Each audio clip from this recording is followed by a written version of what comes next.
월 최고 매출은 1억 5천 정도 판매하였습니다. 족발이라는 건 돼지의 특수 부위인데요. 그렇다고 해서 육가공이라든가 고기에 대한 이해도는 전혀 필요가 없고요. 소자본과 1인 창업도 가능합니다. 20개의 족발만 판매하더라도 1매출 100만 원의 고매출을 달성할 수 있고요. 20개 정도는 혼자서도 판매가 가능한 수량이라서 적은 인원으로 높은 매출을 창출할 수 있는 아이템입니다. 먹자 상권에 위치해 있는 것보다는 주거 상권이 더 좋습니다.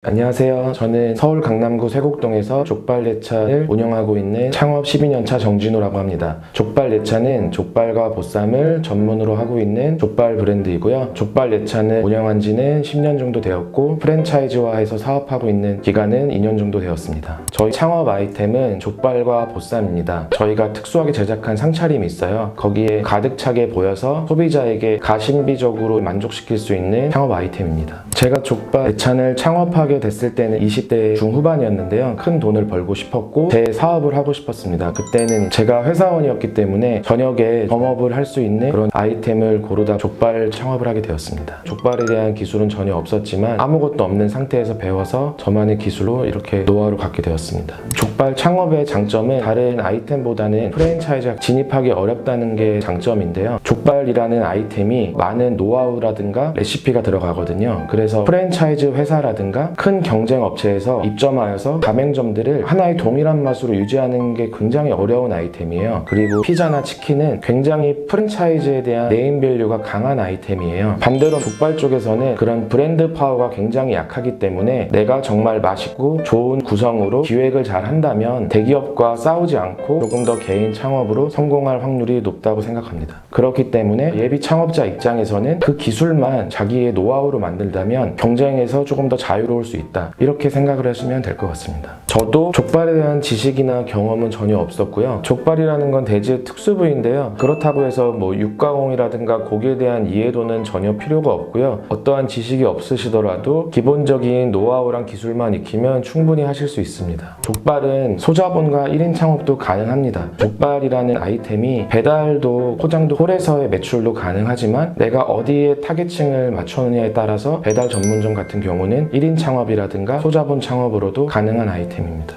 족발이라는 아이템은 다른 아이템보다 객단가가 굉장히 높게 설정되어 있어요. 저희 매장을 기준으로 봐도 1인 메뉴가 25,000원부터 시작이 되고요. 평균적으로 타 업종의 2배, 3배가 넘는 5만원, 6만원대의 객단가를 형성을 하고 있습니다. 그래서 단순한 이론적인 원리로 20개의 족발만 판매하더라도 1매출 100만원의 고매출을 달성할 수 있고요. 20개 정도는 혼자서도 판매가 가능한 수량이라서 적은 인원으로 높은 매출을 창출할 수 있는 아이템입니다. 족발 창업에 대한 전망은 굉장히 좋다고 생각하고 있습니다. 제가 10년 넘게 족발 창업 외길 인생을 가고 있는데요. 돼지 열병이 터진다거나 이색 족발집들도 많이 나왔었는데요. 족발이라는 아이템은 우리나라 전통 음식이라서 없어지지 않는 아이템이에요. 단기간으로 1년, 2년의 유행을 타는 아이템이 아니라 장기적으로 이끌어 나갈 수 있는 안정적인 아이템이라고 생각하고 있습니다. 평균 매출은 월 1억 2천 정도 판매하고 있습니다. 월 최고 매출은 1억 5천 정도 판매하였습니다. 월 평균 순수익은 2,500에서 3,000만 원 정도 나오고 있습니다. 월 최고 순수익은 4,000만 원 정도 나왔고요. 초기 3개월의 평균 매출은 월 2,000만 원 정도부터 시작을 하였는데요. 그 자리에서 3번의 확장을 하면서 매출이 증폭하게 되었습니다. 보통 족발 창업에 대한 수익률은 25%에서 30% 정도로 생각하시면 되고요. 손익분기점은 6개월에서 7개월 정도 걸렸습니다. 창업할 때 6천만 원 정도의 창업 비용이 발생하였습니다. 초기에 제가 구했던 매장은 15병 정도 되었습니다. 보증금 2천만 원에 권리금 없이 입점하였고요. 월세는 170만 원에 한 칸을 이용하였고요. 소비자가 오고 싶게 만드는 것이 가장 중요하다고 생각해서 간판과 그 밑에 그래픽에 대한 것들에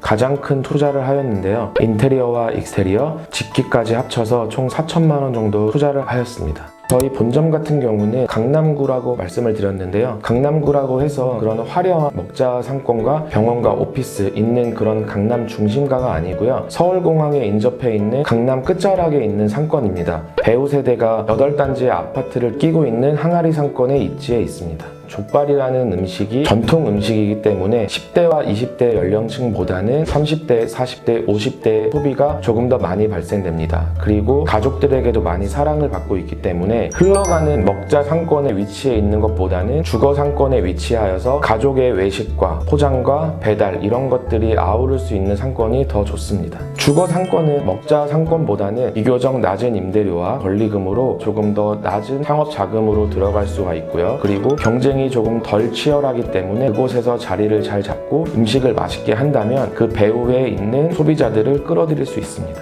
제가 가장 추천하는 상권은 폭발적인 매출보다는 안정적인 매출 때문에 아파트 상권이라고 말씀을 드렸는데요. 그 다음에 저는 오피스 상권을 추천합니다. 오피스 상권을 추천하는 이유는 족발이 저녁만 되는 것이 아니고 점심에도 강한 메뉴거든요. 내가 어떻게 구성하고 전략을 짜느냐에 따라 오피스에 있는 회사원들도 즐겨 먹을 수 있게 만들 수 있습니다. 또 저녁에는 그 회사원들이 회식까지 이어지고요. 정말 맛있는 음식을 대접을 한다면 그 고객들은 집으로 돌아가면서 우리 음식을 테이크아웃하여 재구매가 발생됩니다. 입지 선정에 있어서는 주변에 어떠한 경쟁업체들이 있고 내가 누구와 경쟁하는지도 내가 들어가는 자리가 정말 타당한지에 대해서도 많은 분석을 해야 됩니다. 거기에서 일주일 동안 길어서는 한 달까지 상주하면서 유동인구는 얼마가 되고 점심과 저녁 상권은 어떻게 흘러가는지 주변에서 같이 있는 경쟁업체는 어느 정도의 매출이 발생되는지 이런 것들에 대한 사전 조사가 필요하고요. 그리고 들어가려는 자리가 가스 증설은 잘 되어 있는지 전기 승합은 잘 되어 있는지 추가 비용이 지출되지 않을 것인지 그런 것들에 대한 리스크도 분석이 들어가야 됩니다. 경쟁업체 분석은 요즘에는 인터넷이 워낙에 잘 되어 있기 때문에 포털 사이트라든가 하는 곳에 내가 들어갈 만한 곳에 모든 족발집들을 검색을 해보는 거예요. 그리고 그 족발집이 어떤 프랜차이즈고 지금 매출이 얼마 정도 일어나고 있는지는 공정거래위원회에 들어가면 정보공개서로 확인을 할 수가 있습니다.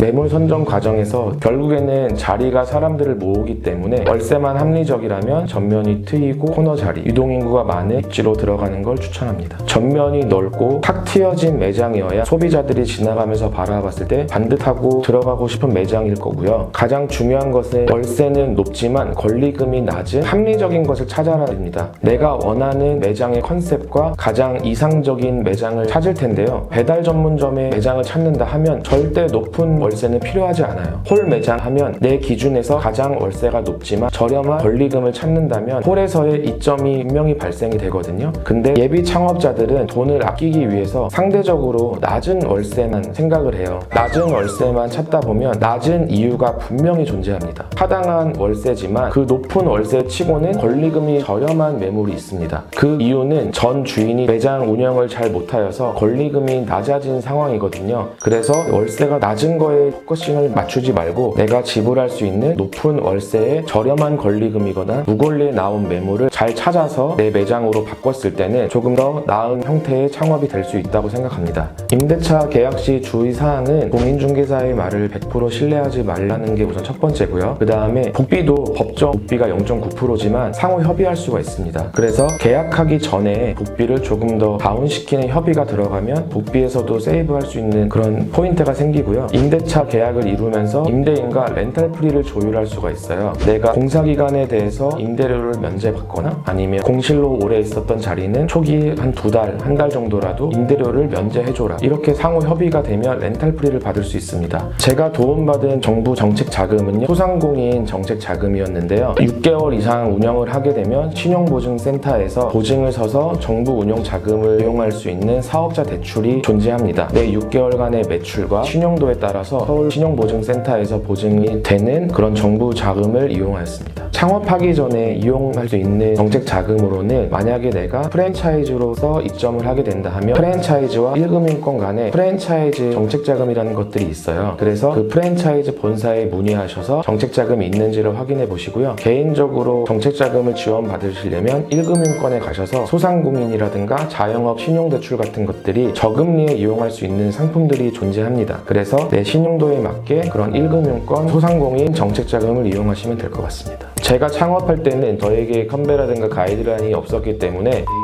를 통해서 정보를 좀 많이 얻었는데요. 족발에 대한 모든 정보와 절차를 담고 있는 우리나라에서 가장 큰 커뮤니티라고 생각하시면 됩니다.